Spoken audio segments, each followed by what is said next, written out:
నమస్కారం రైతు సోదరులారా, my farming my passion daily market అప్డేట్స్కు స్వాగతం. శనగలు. ఈరోజు దేశీయ శనగ మార్కెట్లో మిశ్రమ ధోరణి కనిపించినప్పటికీ ముగింపు సమయానికి కొన్ని ప్రధాన మార్కెట్లలో ధరలు స్థిరంగా, మరికొన్ని చోట్ల స్వల్ప మార్పులతో ముగిశాయి. అకోలా ముగింపు మార్కెట్లో సెలెక్టెడ్ క్వాలిటీ శనగలు క్వింటాలుకు 5,925 రూపాయలు, కండిషన్ రకం 6,200 రూపాయల వద్ద స్థిరంగా ముగిశాయి. కాన్పూర్ క్లోజింగ్లో ఉత్తరప్రదేశ్, మధ్యప్రదేశ్ లైన్ శనగ ధర 6,050 రూపాయల వద్ద నిలకడగా ఉంది.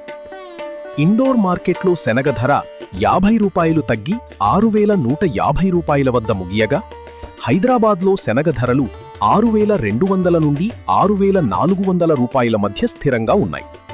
అయితే హైదరాబాద్ జేజీ రకం 50 రూపాయలు తగ్గి 6,300 రూపాయల వద్ద ముగియగా, కర్నూలు జేజీ రకం మాత్రం 50 రూపాయలు పుంజుకుని 6,150 రూపాయలకు చేరింది. తాడిపత్రిలో శనగ ధర 6,100 రూపాయలుగా నమోదైంది.